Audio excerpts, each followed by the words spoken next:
Security and integrity are paramount, both to the voting process and in relation to the information that we need to cast our ballots. Joining us now is Dr. Judith Ann Scourfield McLaughlin, Associate Professor of Political Science and Founding Director of the Center for Civic Engagement at the University of South Florida. She has worked at the U.S. Supreme Court, the U.S. Senate Judiciary Committee, the U.S. Department of Justice, and the White House. She's a veteran of several presidential campaigns and has managed statewide operations across the U.S. Aaron Shirachman is Executive Director of Politifact and Vice President for Sales and Strategic Partnerships at the Poynter Institute for Media Studies. He also oversees Poynter's MediaWise initiative, which aims to empower people of all ages to be more critical consumers of content online.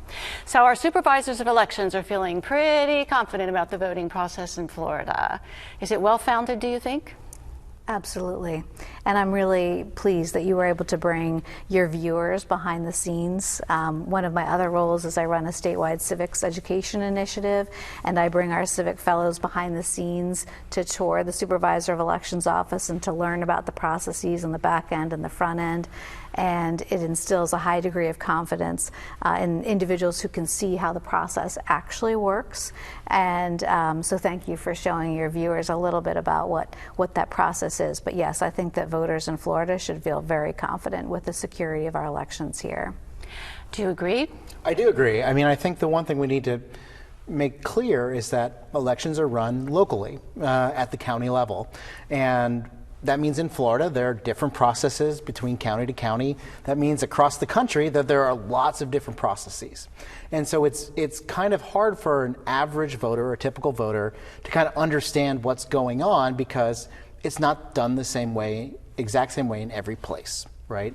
But what I do think, and I have confidence in, is these systems have been built over time with lots of checks and balances so that we're in a good spot to know that the votes that we cast are counted accurately, counted fairly, and again, if there are mistakes in the process, there are ways to catch them, and then there's ways to remedy any mistakes that happen. So, Aaron, we're getting assurances that processes and tallies and machines are secure, but then there's the information that we consume that helps us decide what and who to vote for. Sure. There's also disinformation. There's also misinformation across a wide range of platforms. How do we properly use information to help us decide how to vote? It's actually a really good question. What I would say is that what I would tell any prospective voter is they have to understand that any piece of information they see it for a reason. And we are hardwired to be skeptical of things that we don't agree with. So if we see a television advertisement and we don't agree with it, it's opposite the way we think, we're immediately skeptical. We're critical of it. We're like, I don't think that's true. But we're not hardwired the same way when it comes to things we believe or want to believe, right? And so we'll see an advertisement or a mailer and it supports our worldview, what we believe in society. We aren't critical thinkers about that, and we should be. So what I would tell anyone is any piece of information that is coming to you about who to vote for, you need to know off the bat that this is a person who is trying to win a vote. They're not trying to win an accuracy contest or a facts contest. They're trying to get you to vote for their person or their issue. And if we want to be informed, we want accurate, trustworthy information, and we proactively want to go look for where to find that, what's the answer? Well, I'd start with PolitiFact, the website that I work for. Explain just quickly for Sure. anybody who might not know PolitiFact. Yeah, so PolitiFact has been around for 15 years. We started right here in Tampa Bay at the St. Petersburg Times, now the Tampa Bay Times.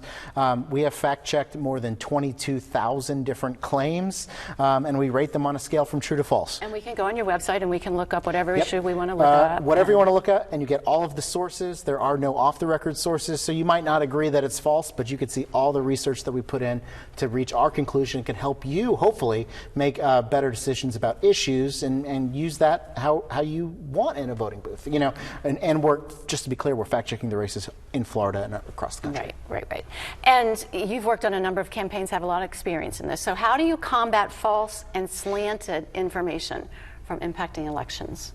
Well, I think it's important for voters to do their homework, to look at a variety of sources, to look at where they're getting this information, and to be really careful about anything that they're clicking and sharing on social media, and to be sure that this information is trustworthy before forwarding it out to their networks. So I would advise anyone looking at who they're voting for, don't just say, oh, they're the Democrat, I voted for Democrat, they're my person, or they're the Republican, I'm a Republican, they're my person. I think you should take the time, I would hope you would, to kind of go through issue by issue. What's important to you, and how do these candidates kind of align on that issue? And the rise in no party affiliation voters has a big impact too. There's a lot of people who are neither one. So based on your areas of expertise, what we haven't covered yet, what is important for us to know about midterms? Anything else that we should know about the midterms?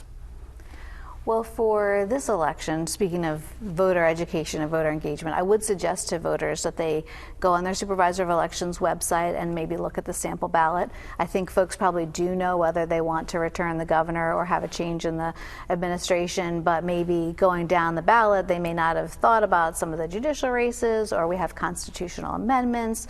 Many cities have charter amendments and things going on that may not be at the top of their mind, but if they can get their sample ballot ahead of time, then there won't be any surprise in the election on election day.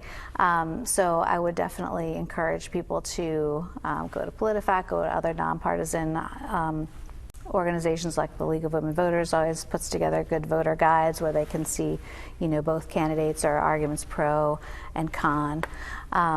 As far as this midterm election, one thing that I'm excited about is that it looks like voters are more engaged. Typically in Florida, we might not even hit 50% of registered voters turning out in a midterm election. 2018 was different, and I think we're on track this cycle to see a record-breaking turnout at 2018 levels. So, 50% or better? Well, 2018 was 63%, which was great for us in Florida. Usually we dip at least 20 points below what we see in a presidential year. So 63% was quite high by those standards. So hopefully, and more than 1.5 million voters have already turned out.